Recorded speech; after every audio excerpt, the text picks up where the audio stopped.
Hi, everybody. Welcome back to the 4-6's NRHA Derby presented by Markel. I'm Steve Ross here live at the NRHA Sports Desk, joined by none other than the winner of the first go-round of yesterday's Open Division. We're on the non-pro today, but I wanted to be joined by the great Mirko Midili. Mirko, thanks so much for coming by today. Thank you for inviting me. Now, you're a native of Italy. There's a little bit of a language barrier here, but I assure you his English is much better than my Italian.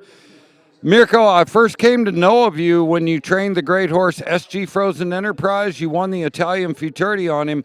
Where did you find that horse? Was in a breeding farm of Arabian horses. Yes, it's a funny story. They breed Arabians, but they had like 10 quarter horses broodmares. And a guy that was working there, he bought some breeding of frozen cereal, which is one of the best selling in Italy. And SG Frozen Price born. And when he was 2 year old, these guys were looking for a trainer, and I was their first reining trainer. It was my first training position, like a head trainer. Well, you had to be really young then. That's been quite a while. I got there when I was 21. Yes, and then the year after I won the level 4 futurity, level 1, 2, 3, and 4. So the first time I ever saw you show in real life was at the qualifier in Scottsdale. You flew over with the great horse May the Force Be With You, and you had some bad luck there.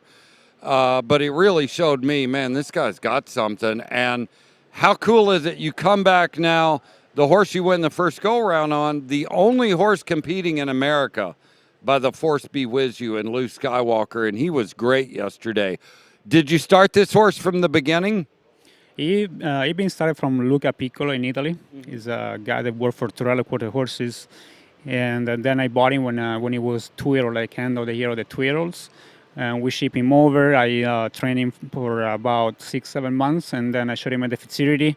We had bad luck. He trotted in a roll so he couldn't make the final mark 218 the first go and didn't make the semifinals. And then he had all last year off because unfortunately he got sore on his knee. And this year I showed him for the first time at the qualifier, the Ranfolimino qualifier, and he marked 226 and a half, and I qualified with him. And since then he's doing better and better and better. I love this horse.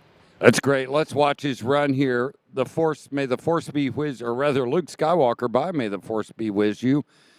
And as you said, 226 and a half last time, 227 yesterday, Mirko. This horse seems like his father, and he is very tranquil. Like when he comes in here, does he feel as relaxed as he looks? Yes, he's just like his dad. Like it's a weird feeling because it seems like to ride the same horse, but he's more fresh. Right. Yeah. So it's a very cool feeling.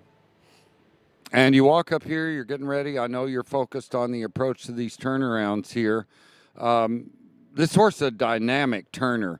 Do you have to do much to get him ready, or does he just kind of volunteer that? Well, to be honest, the turnarounds are the only maneuver that we had to work on him because it was not very natural. But Thiago Bochet and the other two trainers helped me a lot in that, and we figured out how to make him turn good. And now it seems like it is very easy for him. Maybe it was my mistake to make him in a position he was not comfortable in, and now look at that. I mean, I was going to say, this does not look like a horse that struggles at all turning, but you mentioned Thiago Bochet and the great training team there at Seven Lakes Ranch that you head up. It's got to be a help to be surrounded by so many great horsemen from all over the world, really. yes, for sure. I mean, when you have good trainers around you that ride horses, you are always more motivated. You learn things every day, and you can compare your horses to other every day. So, yeah, for sure, helps a lot. Well, he really, really extended himself in there in that large, fast circle, and it looks like he just runs with the brakes on. He's ready for that slowdown. He was so willing in that slowdown, but then back up to top speed. Is he pretty straightforward horse to circle, pretty easy?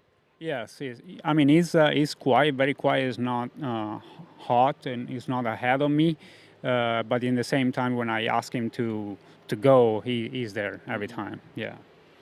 I got to really like it here from a judge's standpoint. You're liking this horse pick a frame that he's comfortable in. He's good with his ears. He's steering very well. Like the points that the judges are placing an emphasis on now, he seems to be really into that willingly guided place. He looks easy for him now. Yes, I love how he looked. He looked just like his dad. He had that natural look, but in the same time, he had a very good frame. So I think is the perfection. You know, that's what the judges want to see today, and this is personally what I really like to see. Well, you got to feel good at this point of the run. You got to be thinking no penalties. I know I can get stopped. Are you pretty confident right here going to this first stop? Yes, I know I had a penalty on the second turn, but I knew that I turned big and I circled really good. I know that he's a huge stopper, so I knew that I was going to make the final. Then I didn't know that I was going to mark 227, but I was pretty positive that I was doing good enough. Let's say that. Well, I thought he was really good here on this run. He was really good in all the stops, but it's fun to see a horse that he runs so honestly, like he runs wide open to that stop and then a full commitment.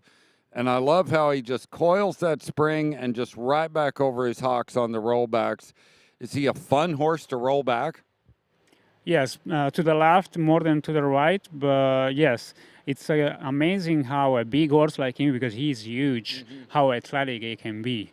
So yeah, but he is very fun to do everything, not just the rollbacks. I mean, in everything he does is just amazing. Well, it's a stellar run. Mirko Midili and Luke Skywalker, the only May the Force be with you showing in the United States. You mentioned there are some 3-year-olds that'll be available next year in the show pen, but congratulations on a great ride. I know you got to be happy going back to the finals. You got 2, him and the great horse, Mark My Word. So feeling good about the finals? Yes, I do. I mean, I feel them pretty fresh inside. They were not trying to do bad stuff inside. So I think I can push them a little bit more. Well, and you're in a good position in that you've got Luke Skywalker, who nobody's really heard of, and then you got Mark My Word, who I would say you have always had pressure showing that horse because of his breeding and because of the 3-year-old year that you had on him. Is it a little easier now that you got 2 in just to go roll him? I think so. Also because I'm also more prepared than compared 2 years ago when I showed here the final of the futurity. Was my first level 4 final in the States. Was my second futurity here in the States. And now, I'm competing every special event. I'm doing every level 4 final. So I think I'm kind of handling the pressure a little better. I'd say so. Mirko Midili, the rider of our winning run in the first section, heading into the finals on 2 great horses. Head trainer there at Seven Lakes Ranch. Thank you, Mirko, so much. Thank you for having me. All right, the great Mirko Midili. Hey, let's look at some of the other great runs there in that first go-round of the Open. Here's Mirko Midili. We saw his whole run. Here are some of the highlights, just in case you missed it. I'm +1, +1.5 on those turns, whatever you want to mark it. Same thing on these stops. I thought he just really, really pushed the degree of difficulty, but made it look so easy. Click that willingly guided box everywhere. None of this ever looked forced. Just thought an excellent example of what we're looking for in a winner, and one of those horses you think, and if he can repeat that in the finals, he'll be great. This is the horse that held the lead almost the entire first go-round. King Arthur II, a little bit of surprise here. Casey's barn so deep, but I don't know that anybody thought this would be the horse of his 3 that would come out on top, but it's just kind of next horse up for Casey anymore. This horse got a little early on that second stop. Casey got him run down there, but other than that, man, this run was just how you draw it up. 226, that horse was so athletic in the middle and then ran and stopped big. Another one to watch. Casey O'Rourke made it back on the fireman, but her high-scoring horse was going to be great again.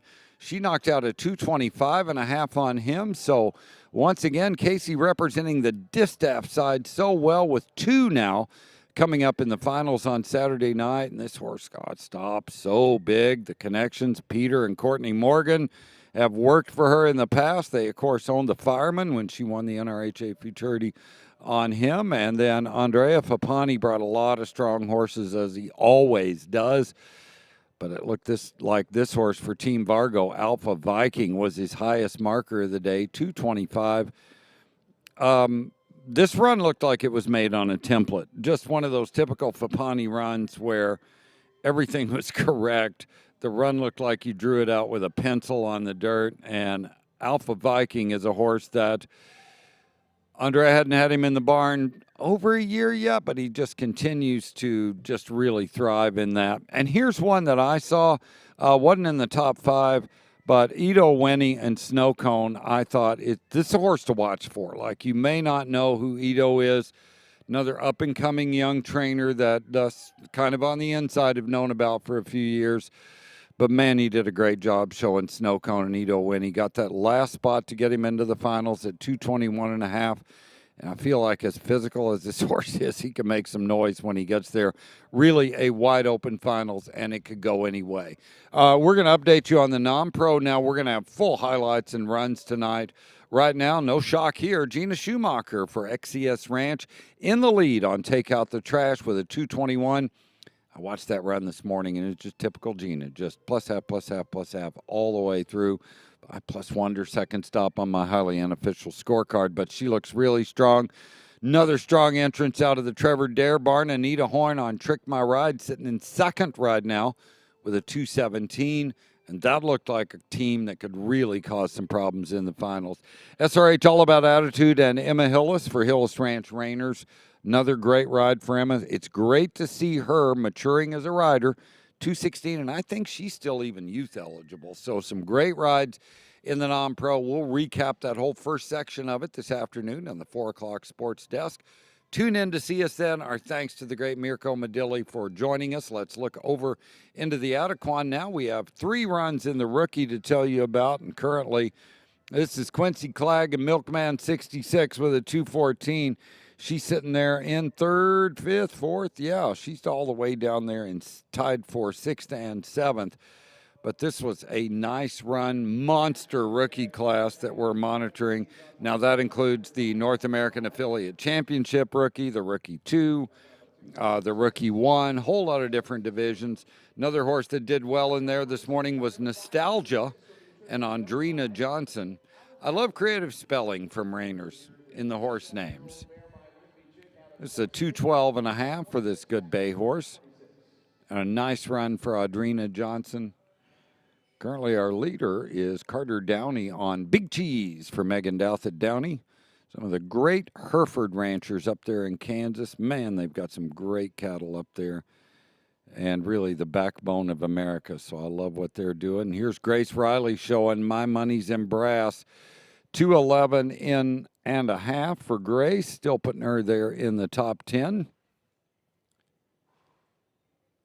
And I'm telling you, that Adequan Arena has been going from 7 o'clock till the wee hours in the morning just about every night. The biggest NRHA Derby we've ever had, hosting the North American Affiliate Championships here and the semifinals for the Run for a Million have really made it a marquee event.